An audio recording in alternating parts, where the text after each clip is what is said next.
determine if we have a quorum, and we have 6 members, so we do have a quorum. Has everyone received the minutes of the last meeting? Are there any corrections or comments?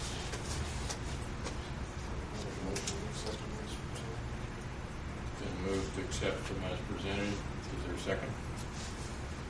I'll second. All in favor, say aye. Aye. Opposed, same sign. Approved. I listed everything under old business tonight because it really is kind of old business. I talked to Lynn Newland about what we would be required to do if it turns out that by September 30 we're unable to present a district plan. And she indicated that during our conversation I said that we had not gotten a response to the letter that we had submitted before. And she said, I'm sure something happened. Right now she's spending every day except her lunch hour in a vault transcribing stuff to a computer. All the hard copy stuff's going to computer. So she called me at her lunchtime, and while we were talking, she looked it up and said, I have a copy of the letter here. It was approved by the commissioner of IDEM on September the 18th, and she mailed this on the 19th to the courthouse, so it may be in files over there. But she emailed it to me so we could have it for tonight, and it says that our extension request for September 30th, 2009 was approved. What she said that we need to do if we're going to be unable to present a district plan by the 30th of September and without funding, we won't be able to. She said submit a request for an extension, 12 months or 18 months or something like that, something that will probably permit you to achieve your goal.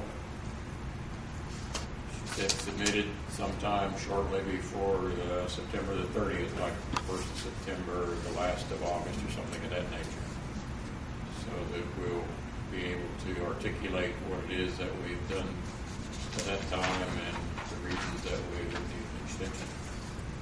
So that's where that lays.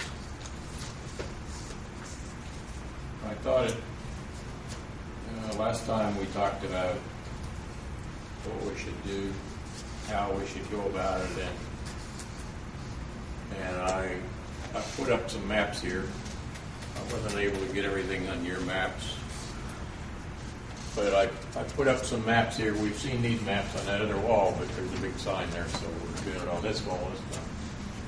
And then this is the map that Decatur County Rural Water submitted to us, or else the engineering firm did. I'm not sure which one gave it to us.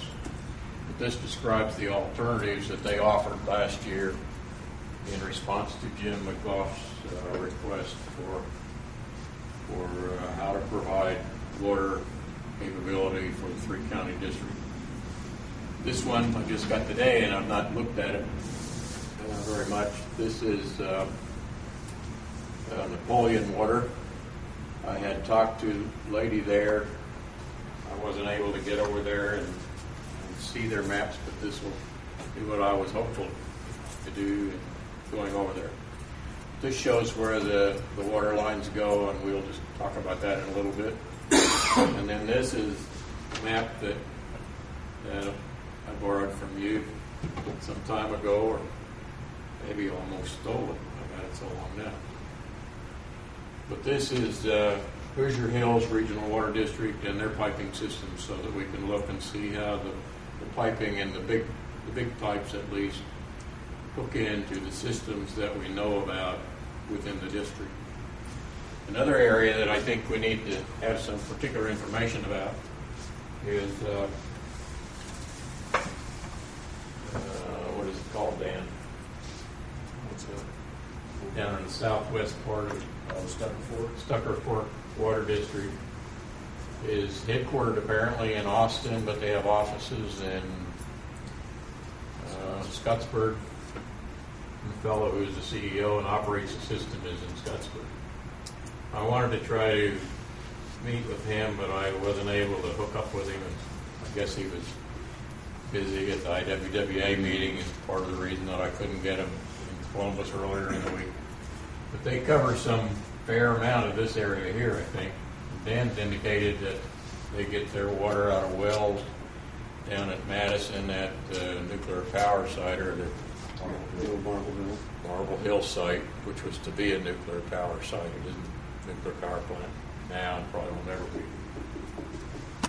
But before we look at all those things, there's another map that's a really interesting one too. This map shows the probability, well, not probability, but it shows how many gallons per minute different areas of the state of Indiana have for groundwater, how much groundwater you can get out of those areas. So if we look in our own area, this is 50 gallons a minute in the pink area. In brown, it's 100 gallons per minute. And 100 gallons per minute times 1,440 minutes a day is about 144,400 gallons per day. You can see down here along the the White River, that their capability is greater than 1,000 gallons per minute. Eastern Bartholomew Water Company is right about in here someplace. Columbus gets theirs right in there somewhere. Not sure where. I didn't look to see where Reddington is, but it's right in this area there, isn't it? That Jennings Water gets their water. So they're all three drawing water out of the same aquifer. It's a big aquifer, one of the biggest in the state. But before we talk more about those, I wanted to go back to the recommendations that we made to Jim McGough last spring. One recommendation was justification for $2 million for us. And it summarizes pretty well in the second paragraph, and third paragraph, what it is that